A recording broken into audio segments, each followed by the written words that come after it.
هلا يا أصدقاء، شلونكم؟ إن شاء الله زينين. اليوم إجا على بالي أصور لكم روتيني المسائي أو شنو أسوي خلال فترة المساء. وطبعا هذا الفيديو جت فكرته من التعليقات اللي علقتوا لي إياها بالفيديو السابق، من قلت لكم أريد أفكار وهيجي، فواحدة من هاي الأفكار إنه أصور لكم روتيني المسائي وشنو يصير خلال المساء. فيلا نبدي. طبعا شنو هسه اول شي راح اسوي، راح اروح للجيم. اشتركت بالجيم اشتراك شهري قبل 3 ايام تقريبا، فان شاء الله التزم هذا الشهر كله قبل لا يجي الدوام، لان يعني احد خطط العطله انه اني اتمرن سواء بالبيت او بالجيم، على الرغم انه اني افضل الواحد يتمرن بالبيت احسن، لان احس حاره شويه بالجيم وهمين جهد ووقت وفلوس. بس ما دام الجيم قريب على بيتنا وهمين ما عندي يعني الادوات مال التمرين وهيجي، فيعني راحة الجيم أفضل بما أنه هو قريب على بيتنا، فليش ما نروح. فالمهم هسه بدلت، بس بالبداية راح أحضر جنطتي. ها صدق شوفوا هذا البورد الخشبي، هاي اللوحة جبتها من زهرة أختي، كلش حلوة، نخلي يعني صور أو مهام أو هيجي، وهيجي نثبتها بذني الدبابيس، فكلش كول حبيت. المهم هاي جنطتي اللي راح أخذها، انا اكيد مخليه بيها الكورس والسوار مال الدخول، راح اخذ هاي السماعات، هو مخليه بيها ملابس الجيم،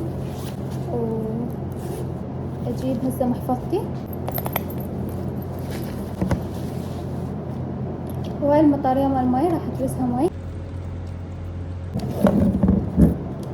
هسه راح اخلي بيها الثلج.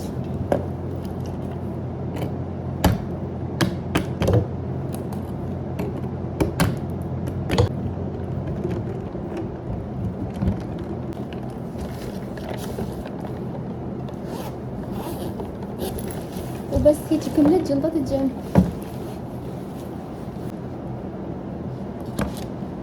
لا تعالوا وياي.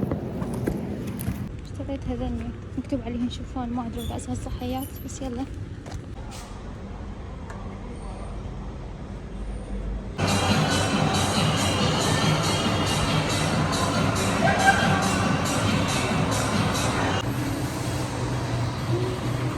هسه كملت تمرين، اشعر بالتعب مع قميص عشان تعقدت، لان ضميته وخليته بالذني شو اسمه. جيت هنا للسوبر ماركت لان كم شغله محتاجتها، فقلت امر واخذها، لان هذا السوبر ماركت قريب على الجيم.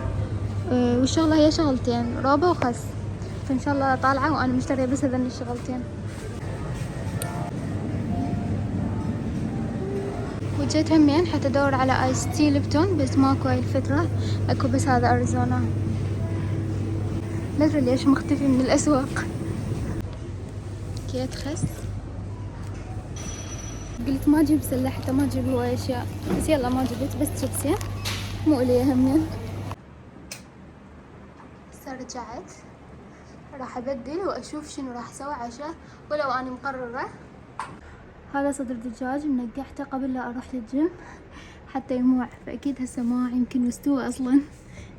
خليت الدجاج على النار، خليت عليه ليمون وفلفل وهيك اشياء، ما اقدر اقول لكم الوصفه لان ما اقدر اضمنها. هسه هذا الخس اللي جبته قطعته وغسلته، وهسه راح اثرمه.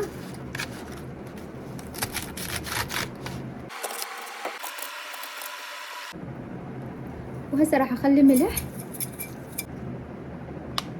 وشويه صلصه باربيكيو،